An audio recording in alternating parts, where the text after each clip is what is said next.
Hello, everyone. This video is for Comtech students who are taking visual composition and who are pretty much complete their lynda.com lessons where they were learning the Adobe Illustrator program. Okay, so if you're a new Comtech student and you've gone through those video lessons on lynda.com and are pretty comfortable with drawing in Adobe Illustrator, you're ready to get to the next step here, which is actually starting on some visual composition assignments. Now, that means that you should probably understand how to draw things with a pen tool, the shape tool, use layers, be able to fill things in with colors and gradients, perhaps taking a look at the special effects menu in Adobe Illustrator, and kind of got a good sense on how you're going to edit shapes and draw kind of cartoony looking things in Adobe Illustrator. Once we're there, we're ready to start visual composition in the actual assignments.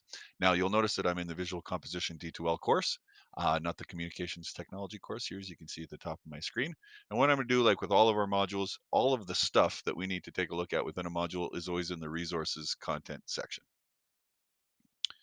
And basically, my workflow for every module, including this first one that we're all doing together, is the content section here. We're going to go our top down through the kind of the sections on the side. So what you've been doing here in this get started section is you got access to Lynda and you went through those Adobe Illustrator Essential Training videos. Next down here on the list is a bunch of quick videos that I've just kind of added on here. You guys could take a look at these if you like. Um, they're kind of common things that may come up during this module when you're asked to draw certain things that may come in handy for you. So, for example, how to wrap text to a curve, things like that, or add a gradient of color inside of the letters, stuff like that. That being said, the internet is an amazing resource for tutorials to show you how to do all kinds of stuff in Adobe Illustrator. And that really goes for lots of the software we use in this class. If you just type the name of the piece of software and what you're trying to do in it, chances are you're going to find something on the internet that helps you. For example, in Adobe Illustrator, I could just Google Adobe Illustrator. How do I draw letters that look like spaghetti? And there would be, I'm sure, a dozen videos that show you how to do that in just a minute or two. So there's lots of resources out there. It's kind of the creativity is your department, and there's lots of ways to figure out how to do what it is that you want to do, especially if you're just getting started in Adobe Illustrator, and even if you're not a very good artist like I am. Next here is something called raster versus vector. This is kind of a technical conversation we would have in class about the different types of images, and you really only need to worry about this if we kind of go on to some other modules later. Right now, what we want to focus on is the elements and principles of design. Okay, so I'm going to look at this first PowerPoint here called the Elements of Design PowerPoint, and I'm going to make it full screen. And what are we talking about when we talk about the elements of graphic design? Well, this is us getting really started in the meat and potatoes of the visual composition course. If you think about what visual composition means, it means creating visual things, composing visuals, visual composition. And why do we have to take this module before all of the other modules that we take? Well, that's because regardless of the other modules that we might take in communication technology, so modules like photography or animation or movie making or website design, all of those different types of media have a visual element to them. We want to be able to create things that look good, whether it's in photography or movie making or animation. And so, what this module is about, what visual composition is all about, is basic tricks to make your visuals look good. And past the point of making them just look good, we want them to serve a purpose. We want them to be effective. And so, this is really kind of a basic building blocks, basic tools kind of module. And that's why it's called the elements of graphic design. If you think about science class where there's the periodic table of the elements, that's where we have the basic building blocks of the universe. Well, in this case, we have the basic building blocks or the elements of graphic design. So let's take a look at the five basic ones here. We've got lines, colors, shapes, texture, and space. And I'm sure you guys have been drawing pictures since you were 3 years old with finger paint or crayons or whatever, and they probably had lots of lines and colors and shapes. These are very much the basic building blocks of graphics. However, in this class, what we're going to be doing when we make visual composition drawings, we want to use these elements for a purpose, kind of a professional purpose, if you think of it that way. So your assignment is going to be four drawings based on four of these elements. So you can choose any four of these five, and you're going to do a showcase drawing for each one of them. So let's say I'm going to choose lines, colors, shapes, and textures. So I'm going to do four different drawings, and my first one is going to be using lines. Well, okay, most drawings we would have ever done have lines in them. Well, in this case, I want to do a drawing that uses lines for some specific purpose. And I'm going to give you guys just a really quick and dirty example here, just on a whiteboard. So I want to make a drawing that uses lines for some specific purpose. And so bear with me here, guys. I'm just going to be drawing with my mouse, and I am no artist, but I'm going to draw a really rough and tumble kind of stick man here. Hopefully you can tell it's supposed to be a stick man. All right, there's my really ugly stick man. Um, Now, you could say that's a drawing that has lines in it, and you'd be right, but those lines really aren't doing a lot right now, right? Everything that we draw technically is a line. What I want to do is I want to come up with a visual composition element here where I use lines for some purpose. So, for example, if I was to add these three lines right here, how would this change the meaning of my drawing? Well, these three lines here on the side now make it look like this guy's running to the right, right? He's going from the left side to the right side. It tells us a few things. There's some messaging in these lines. It means that he's moving from left to right. It tells us the direction of movement. It probably tells us that he's moving pretty fast because he's got these streaks coming out the backside. And it tells us the direction, that it's going from that direction to that direction. So these three simple lines, while not very fancy, have a message. They have a purpose. They are telling the viewer something. I'm going to delete these.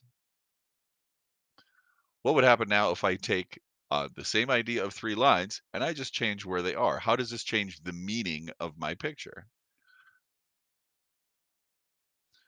Well, if I draw three lines at just a different angle there, now it kind of makes my picture look like he's jumping upwards or flying up, or maybe he got shot out of a cannon or is bouncing on a trampoline. We don't know, but it's changed the direction of the movement. So these lines are showing movement. They have this secret hidden meaning that everybody who's ever looked at a cartoon or comic book will understand, that these lines are telling this, are trying to tell the viewer that this person is flying upwards in some way, shape, or form. So your assignment is to create some sort of drawing that hopefully looks a little bit better than I can do here in just a sketching program with my mouse, because you guys are going to be doing this in Adobe Illustrator using the shape tool and the lines tool or the pen tool to make perfect shapes and color them in nicely and all that kind of stuff. But your primary purpose is to show me um, how you can use lines to send the viewer a message. So there's a bunch of different ways we can do that. I showed you one way with showing motion here. Think about the expressions we could put on this guy's face. If, yeah, okay, I'm going to draw kind of a little eye here. If he has a line on his face that looks like this, he looks like he's probably in a pretty happy mood. If I draw a face, again, really quick and dirty, pretty ugly, and a line is in that shape, obviously the person looks sad. So lines on people's faces can make them look mad, er, or sad or happy or all types of things. We use lines in all types of visual communication to send some type of message. I'm going to give you another one here that I just want you to think about, and I'm not going to draw it. But how would we draw something that's hot inside of in one of our illustrations? We can't. Usually, we would feel temperature. We can feel something that's hot or cold. But how would I draw a hot bowl of soup? Right? I may have, and you guys again could do this way easier in Illustrator. So there's my bowl. How would I draw a bowl of soup that's hot? Well, maybe I'd put little steaming kind of lines coming out of the top. And now, kind of sort of, it looks like a hot bowl of soup. So I can use lines to show temperature. I can use lines to show emotion. I can use lines to show speed or motion. So we can use lines for all of these specific purposes. So your assignment for each one of these elements is to draw me something, any scenario you can imagine. It could be, think cartoons or comics, like that's probably the style of drawings that we're going to be doing. But use the element of design in there, in this case, lines, to send a message to the viewer. Okay.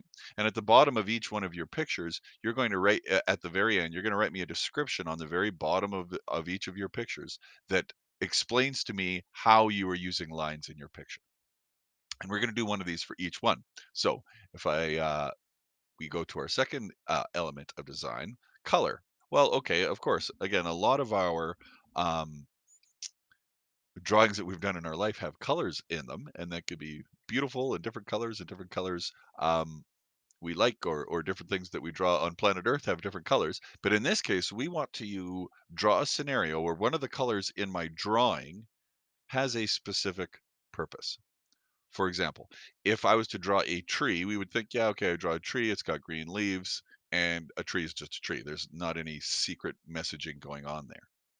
However, if I drew a tree that has yellow or red leaves, the viewer would immediately understand that it's probably the autumn or fall. It's late in the year and all the leaves are falling off. So by changing the color of the leaves, I've sent a secret message to the viewer that tells them that the seasons are changing or winter is coming or that it's autumn. So colors can have an important meaning as well. So when you're deciding what you're going to draw for your colors, think traffic lights, right? So we have a road, we have a traffic light system here. Again, I'm just doing this very, very roughly. And if we were to go in here, right, we've got green lights, yellow lights, and red lights. Obviously, in traffic, we know that those colors have very different meanings. If everybody taking your driver's license training right now, you can attest to that. So certainly, different colors in our society have different meanings. Your task is to draw something where a color, not all of the colors in your drawing, but one of the colors of one of the things somewhere in what you've drawn is telling the viewer something. Is telling the viewer that the season is changing and the leaves are turning yellow and red on the tree, or that this person drove through a red light in this intersection because maybe this light was shining bright. And look at this, I'm using lines here to show that the red light is on. So there's another example of using lines. I could show you that the red light is on. Uh, Again, very roughly. Your guys' Adobe Illustrator drawings will look a lot better than what I could do in this program, but this is just meant to give you a quick kind of idea. Okay, so you're thinking, what can I draw? Um, what scenario can I draw where that color has meaning? I'll give you another example. Think about a army marching under a flag. We know that, imagine an army storming a castle or something like that, or an army marching to battle, and they would have their flags and all their insignia and all that type of thing, and those different colors would have different meanings. But imagine if that army was marching under a white flag, right? So if a white flag means surrender or peace, so that army is not coming to fight, that army would be coming to surrender. So different colors, especially in flags, have very different meanings. Okay. So, what is a situation you can draw where the color sends a specific message to the viewer? So, you're going to choose four of these to do. Same thing with shape and texture. And they kind of get trickier as you go along. So, when we're thinking about shapes, okay, many of my drawings have shapes in them, but how can I draw a situation where a certain shape has certain meaning? So, for example, again, I might be drawing some kind of scene here. There's a nice little hill. And if I draw a shape like this in the sky, well, then we probably know that it's nighttime, right? If we draw the shape of a moon, then most people assume in a cartoon that that means that it's nighttime. So that shape has a certain meaning. It kind of means nighttime, or it means the moon that you only generally see at night. So, what's a situation where I can draw something that's a certain shape? Um, that it helps my picture have a meaning, that the viewer understands something about what I'm trying to draw because of a specific shape of something that I've chosen. Think again in traffic situations. Um, if we were to draw a street sign here, and I will do my best to draw this freehand here. This is supposed to be an octagon. Well, if you guys have taken your driver's training as well, you know that the octagon, a eight-sided shape, is always a stop sign. Stop. So that shape has meaning in our society as well. Why are all stop signs octagons? Well, that's so if people can't read English, they can't read STOP, they still know that a red octagon means stop. That shape has meaning. So, what's a situation that you can draw where your shape will give your picture some sort of meaning or it's sending some message to the viewer? Same idea with texture. So you're going to make one drawing for texture. How can I now? Texture is definitely your opportunity to use some of the Adobe Illustrator skills um, that you've picked up in those videos to try to make things look like they have texture. We want to make them look a little bit more realistic. So think about how I would draw something that's looks like sand versus how something that's just a big chunk of brown or a big chunk of beige. Okay, so that's where we can start using gradients. We can start using the effects panel in Adobe Illustrator. There's a lot of tools in there to help you make things look like they have a bit of depth, a bit of texture. What's a situation I can draw for my visual composition assignment here where the texture matters or where the texture that I draw onto an object has meaning? The one I always think about when I think of textures is I think, how would I draw a skating rink? How would I draw the ice to make it look shiny and slippery? Because really, a skating rink is a skating rink because it's slippery. If it wasn't slippery, people wouldn't be skating on it and there would be no hockey being played. The texture of the ice, the slippery texture, is what makes ice ice and what makes hockey hockey and skating skating. So I would try to draw maybe a hockey rink that looks like it's got a bit of a sheen on it, that's reflecting some light maybe, that it looks like it's shiny or slippery or slick, and therefore it kind of gives meaning to what my entire rink is. It's not just a pile of blue or a whole bunch of white, or it's not just a circle or a square. It's a skating rink is what I'm trying to draw, and it's got that texture on it. So that texture is part of the message that I send to the viewer. The last one, if you choose to do space, remember you only need to do four of these. Space refers to the distance between objects. Okay, so it's not like outer space, although that's why we call outer space space, is because there's lots of space between objects. But in this case, I want to draw a scenario where the space between objects is instructive, that there's a meaning behind the space between objects. So let me give you guys another example with this one. Again, just another kind of quick and dirty freehand version. Imagine I'm drawing the inside of an elevator. All right, so this is like, here's the cables of the elevator going up. And we're gonna have some people kind of standing inside this elevator. And I've got a young man here. Again, I'm just gonna draw a quick stick man. And if I imagine you're alone in an elevator and another person gets on a different floor. If you guys are two strangers, chances are the other person that gets on the elevator is going to stand as far as away as possible from you in the elevator. And that's not even just a COVID-19 thing. That's probably just a regular life thing is when there's two strangers on an elevator, there's lots of space here between two people. However, if you got on the elevator, let's say with your boyfriend or your girlfriend or someone that you really liked, you may not stand right up next on the opposite wall. You may stand a lot closer to each other. That space between those two people, that little bit of space tells me that they probably know each other. Um, the space between objects can tell us things. Are those people strangers, or are they maybe dating, or are they maybe a husband and wife, or whatever it is? So what's a situation I can draw where the space between objects also tells me something? Now, remember, these messages don't need to be very complicated. It's not like a an English class where we have this hidden message and it's complicated and it's big nuance. It can be very, very simple. The space between these two people tells us that they know each other, right? Like that's not a very sophisticated message, but it is a message that the space tells us, whether we realize it or not. Another example for space would be think about when you take the bus in the mornings on the way to school. um, Usually not a lot of space on those buses. They're quite crowded. So if you were to draw a picture of a crowded bus and draw a picture of a not crowded bus where there's lots of space between people, you could probably tell the time of day. Is it rush hour or is it not? At 11 o'clock at night, the buses are not jam-packed full. At 9 o'clock in the morning, they're very, very full. So that space between people in a drawing of people on a bus could also tell us something, perhaps about the time of day or about how popular the place is that this bus is going to, something like that. So they don't need to be complicated messages, but we do want to start using some of these elements of design to send a message to the viewer. So your first assignment here is to choose four out of these five and do one drawing for each. Very similarly here for principles of design, These are a little bit fancier version of elements. That's why they're called principles. Okay. And there's a couple here to choose from here as well. Um, Rhythm, balance, emphasis, unity, proportion, and harmony. Now, here's the good news. You only have to choose one out of these to do because these are a little bit trickier. Okay. So I won't go into a description for each one of these. Please check out the PowerPoint. There are more descriptions of them, or if you're struggling with ideas, please pop me an email. But you only need to choose one out of these.